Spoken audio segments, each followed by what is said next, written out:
we will continue with I'm not going to call her a guest speaker, even though she probably don't see herself that way. But with our guest speaker for today, Reverend Leah E. Cutler. So I'd like to tell you a little bit about her before we hear from her. Reverend Cutler is a certified medium, a national spiritualist teacher, and a past president of the National Spiritualist Association of Churches, which we probably know more as NSAC. For her, spiritualism is a religion and philosophy of life, and Reverend Cutler has been involved in spiritualism for over 40 years, probably more than that. She was ordained as a minister by the National Spiritualist Association of Churches in 1988 and served on the national board of NSAC for 15 years. In addition to having served as president as NSAC, Reverend Cutler teaches classes in meditation, mediumship, and a series of classes on comparative religion, classes on healing, symbolism, spiritual regression, spiritualism. She also leads workshops and public speaking and platform decor. She also enjoys singing, beautiful soprano voice, and playing the piano. I believe at one time she even had 2 pianos in her house. She's also a retired vice president from the banking industry. Now, if I recall, a few years ago, she even received recognition and award from the state for her many years of service in doing what she does. And I can tell you from experience, I have taken many, I started back in the 80s through the late 90s, I have taken many classes from her. And yes, she is all that. So I give you our speaker today, Reverend Leah E. Cutler. Oh, by the way, she's also, I believe, correct me if I'm wrong, the lead minister at Memorial Spiritualist Church over in Norfolk on Llewellyn Street. Am I right? Yes. So I give you our speaker, Reverend Leah E. Cutler. Wow, after all of that, makes me a little anxious. But anyway, it's wonderful to be here on such a beautiful day. And I appreciate the opportunity to share with you. And I would like to open my talk today by reciting a poem written by Carlos Dyson. And I kind of tie things in with your 4th and 6th principles. So we'll see where we go with that, okay? But this is beautiful poem. This is the very best of times. We've only got one life to live. We know that, okay? Each day is our chance to get it right. Love is what we should learn to give. Live each day as if it was the last. We can't change what has happened or relive the past. No more tomorrows. We only have today to make the world a better place. Live life now. Don't procrastinate. Things that happened in our past cannot be erased. We should look forward to a brighter day instead of wasting time worrying about things we cannot change. Life doesn't give us a practice run. You make the best of what you've given. Some things you'll have to overcome. Find joy in living and find your inner peace. Speak words of encouragement to everyone you meet. That poem just seems to tie in with my feelings in spiritualism because we're living each day to the best of our ability. And we share with others what we believe. You know, people come up to me and they say, why are you a spiritualist? And I say, because it's the breath I breathe, you know, it's what I believe. It's a basic understanding. And so I feel like that this opportunity gives us, when I speak, I'm usually focusing on principles from somewhere, whether it's the NSAC principles or those of the church I'm serving. And with your church, I feel like we believe that soul growth and development is the purpose of life, is one of the very basic things that we believe as a spiritualist. We need to grow, we need to develop so that when we get to the spirit side of life, we're going to be a step ahead. We're going to be ahead of those who predeceased us. And we're going to feel like that we are one with those who greet us from the spirit side of life. Now, I don't know about you, but I'm the last one of my family on the living plane. And I get the feeling that when I get to spirit, I'm going to have a lot of greeters. There's going to be my parents and my brother, and there's so many that have passed before. So when we think about that, we need to develop and progress to the point that we can be feeling like we're accepting the fact that we're one with God, that God is a part of us and is a part of our life. And when I think about believing in God, that's the basic breath that we breathe right there, because we know that living in accordance with God's teachings and with the teachings we have received from Spirit makes us a much better person, and especially to those around us. And when we look at your sixth principle, we believe that each individual is responsible for his or her progression here and hereafter. Ain't it a shame we have to accept responsibility? We have to do that. We have to accept the fact that we're the only ones. Other people can't do it for us. We are the ones who are at one with God. We are the ones that are at one with people of like mind.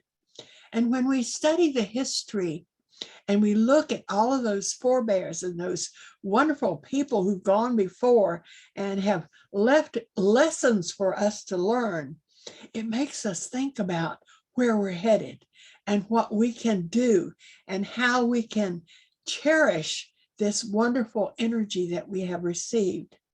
And so when we think about the fact that we're responsible, and the NSAC principle is we affirm the moral responsibility of individuals and that we make our own happiness or unhappiness as we obey or disobey nature's physical and spiritual laws.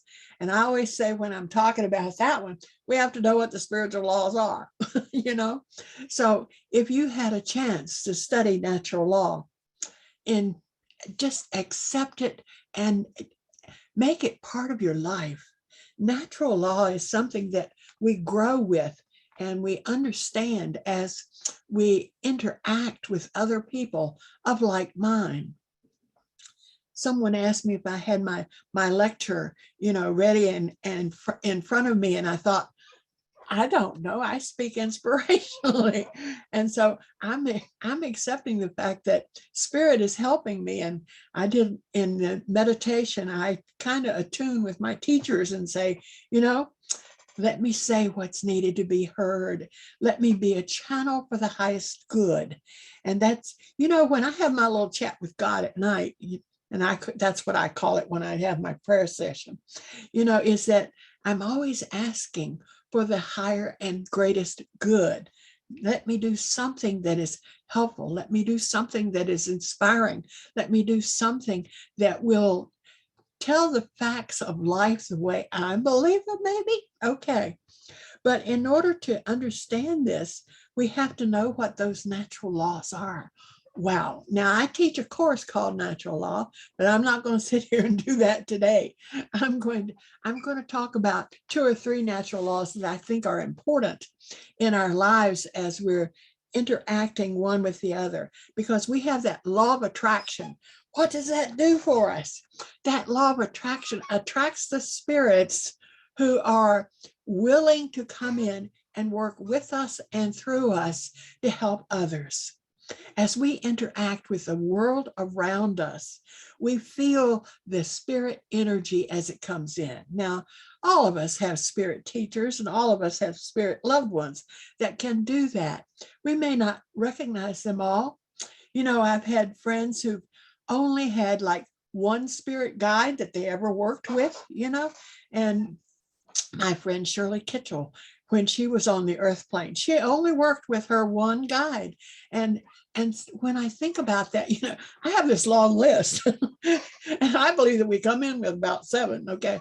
But we find that as we interact with the spirit people that are helping us and guiding us, then it helps us to understand where we are on our path of progression, where we are, and what we have learned and what we have cast off, because you can't, like they say, you can't change the past. We can change our future by doing what we think is best, but we can't change the past. And there are things that I've experienced in my life that I wish I could change. If I could go back and undo a marriage, it would be okay. Those who know me know I've only been married once, and it was only for 6 months.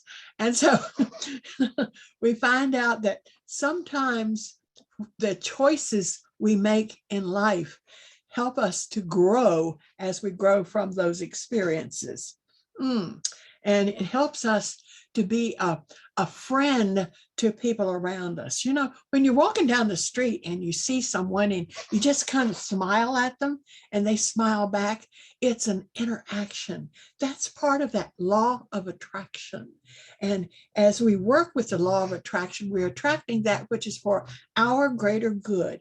It's the God energy that's a part of us and that helps us in whatever we do. So in order to do that, we have to understand the law of vibration. Okay. Vibration is very important, because I don't know about you, but I wake up in the morning and spirit is there talking to me. And I think, okay, what do you want me to hear this morning? And they have a tendency to leave songs in my head for weeks at a time. But it's almost like when I was listening to the song before your service today, okay, that'll probably stick with me for a while too, okay? But there are some that we particularly like Count Your Blessings, and my favorite is Sweet By and By, because they've sung that in every funeral in my life. And so it's like when we get to that energy of being a part of the sweet by and by, that's when we rise above and we allow ourselves to interact with those who are spirit around us. I love that, because vibration increases. And as we allow ourselves to increase our vibration, to meet those who are lowering their vibration from spirit to interact with us, then it gives us a glorious feeling of being at one. It gives us a glorious feeling of accepting the God energy. We just love it. And all of that is a part of the law of life. All of that is a part of the law of life. We have so many opportunities in life. When you think about how you're experiencing life, you've got a physical life, you've got a mental life, you've got an emotional life, and you've got a spiritual life. And as we deal with each of those areas, we find that we grow. We grow in understanding of how the God energy helps us with each one. In the physical life, I mean, I'm handicapped and I walk with a cane. And sometimes I think people look at me and say, do you need help walking across the street? Well, no, I can do that. But it's fine, because I have neighbors across the street that kind of watch out and they look, see, okay, does she need help getting the trash cans out? Yes, I do. And so it's sometimes we have to accept the fact that our inabilities attract those who can grow by helping us. Now, isn't that a nice idea? Allowing people to grow through their interaction with our lives. I think that's kind of special. And I've had that with a lot of people in my life and in the physical life. Now, if I need to go somewhere special, like attend a funeral or something like that, I call Jenny. And Jenny will always take me. And it's like we have special people in our lives. And I have Terry in my church, who's the one who takes care of me, medically or whatever. So it's like we have these interactions with people in the physical life that help us to progress and grow in our ability to understand our life with God, God's life with us. And then when we look at that mental life, sometimes that one kind of brings us down to, oops. Okay. And so we get into a situation where we're experiencing a little mental challenge. Every once in a while, we get a little bit of a mental challenge there. There may be people around us who are looking at us and saying, well, you can help me with this. And I'm going, oh gosh, what am I going to say? And it's like the right words come because Spirit works through that phase of life, that mental phase of life.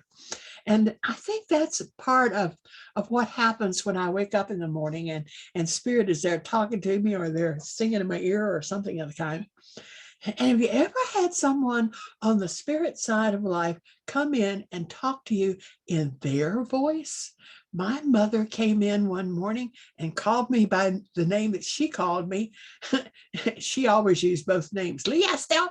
And so she came in and she called me, and I thought, oh my gosh, my mother's in the room, because when you hear that voice coming in from the spirit realm, that's part of that vibration and that wonderful mental, it's a phase of life. It's a phase of life that we enjoy and that we can share with other people. Okay, but then we get into the emotional. I don't know about you, but I can get emotional at times. And those who know me know that. It's not unusual for me to kind of cry a few tears about something. And so we find ourselves looking at others and saying, how can I interact with that person or those persons who need me to help them in some way? And sometimes it's just to sit down and have a little crying jag with them, because people do need that once in a while. They need to cleanse and let go and be a part of the wonderful emotional stability that comes from understanding spiritualism and the oneness with God. And I think that wonderful emotional phase of life brings us in contact with people who need our help in that way. And I know Bill's had that opportunity. I've seen him with that. He's helped so many people. And so you find that people come up to you and as I look at the room today, and I know so many of you and love you, and it's like, it's one of those things that you just, you enjoy the emotions that you share with people. And then we get into that spiritual phase of life.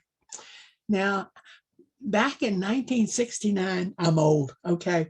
Back in 69, my best friend, Fred Brown, took me to the what was called then the Christian Metaphysical Chapel, but it was a spiritualist church. It's now the Memorial Spiritualist Church.